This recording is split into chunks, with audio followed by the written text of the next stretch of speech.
seul homme affiche. Le père Éloi, l'ancien compagnon charpentier, autrefois un fameux homme dans son métier, n'avait que 60 ans sonnés, pas davantage. Mais pour un ouvrier, déjà, c'est un grand âge. Étant connu sur tous les chantiers, cependant, il vit que c'est bien jusqu'à son accident. Mais, l'automne dernier, il se sentait patraque depuis 8 jours. Voilà qu'il tombe d'une attaque. Lui si sobre, n'ayant jamais fait le lundi, il sortait de Necker, un bras tout engourdi, boitant, à moitié mort, enfin du côté gauche. Plus d'espoir de trouver un patron qui l'embauche. Comment faire pour vivre? Un invalide, quoi. Si bien qu'après des jours mauvais, le père Éloi, pour payer son garnot, sa chupine et sa miche, fut encore trop heureux de se faire homme affiche. Vous le connaissez bien, vous ne voyez que lui.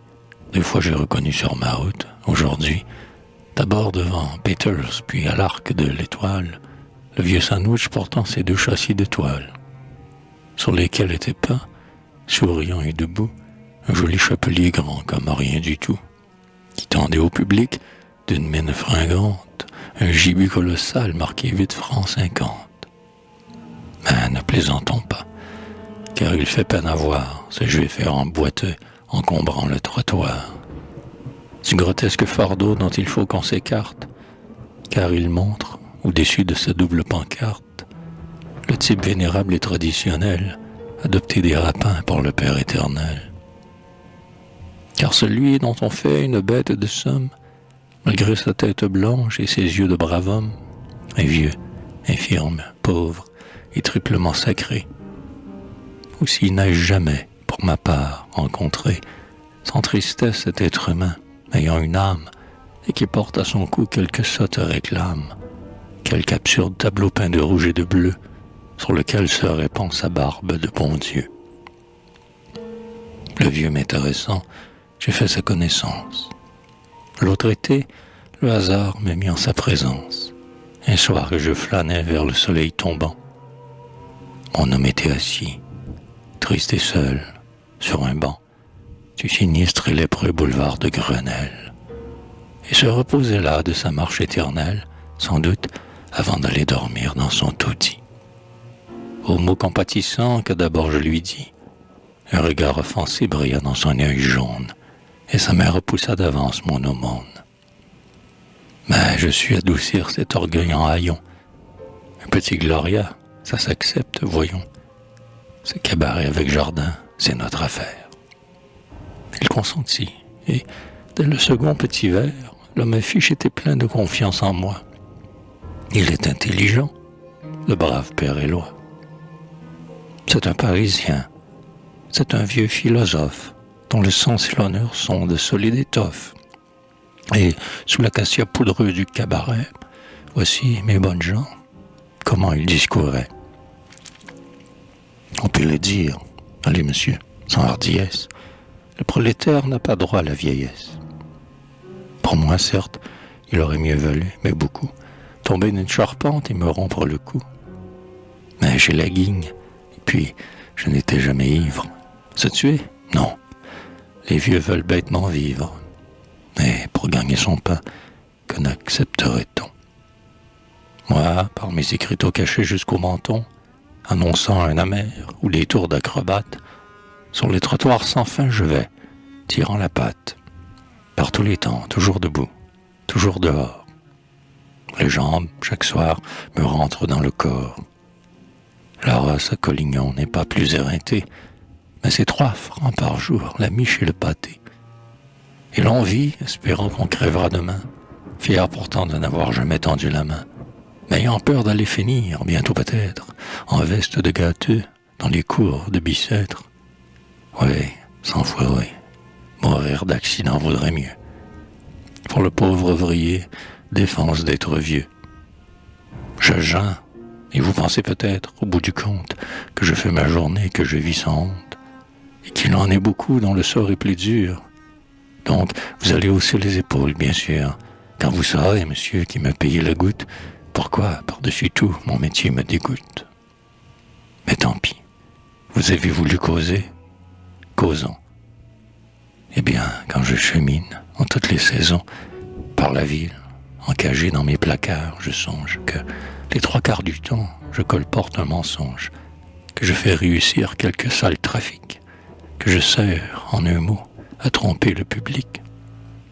Riez si vous voulez, mais vraiment c'est trop bête d'emprisonner un vieux bonhomme au cœur honnête, n'ayant qu'un tort, celui d'avoir eu des malheurs, entre deux monstrueux boniments de voleurs.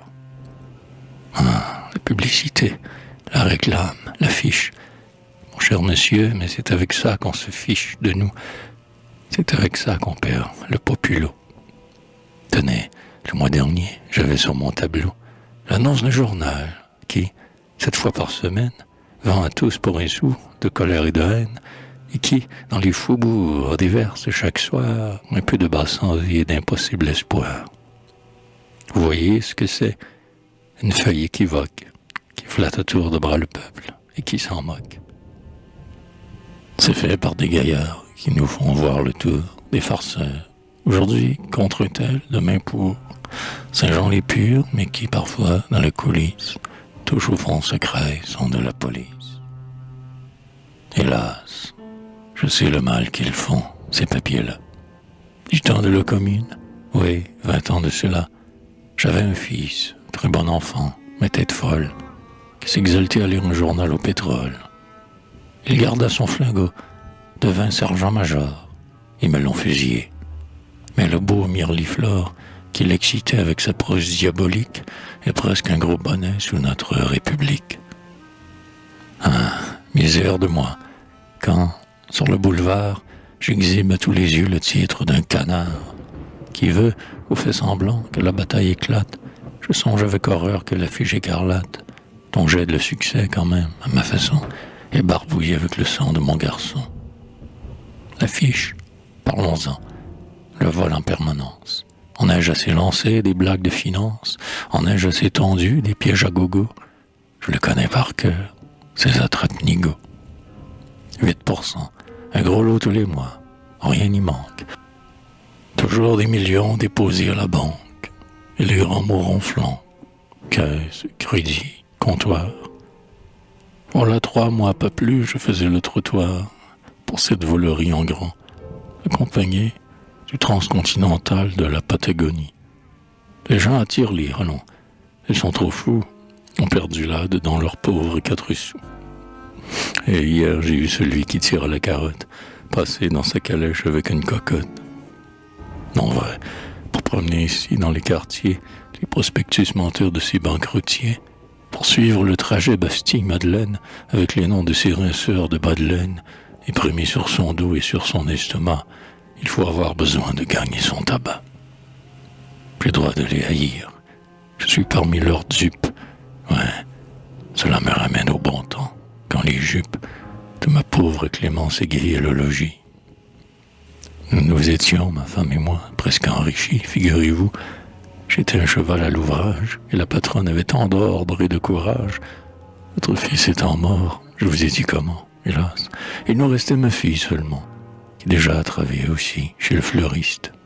Parbleu, je n'étais pas un gros capitaliste. Mais 5 bons 1000 francs papier de l'État, pour nous autres, c'est un très joli résultat. C'est le morceau de pain, c'est la dot de la fille.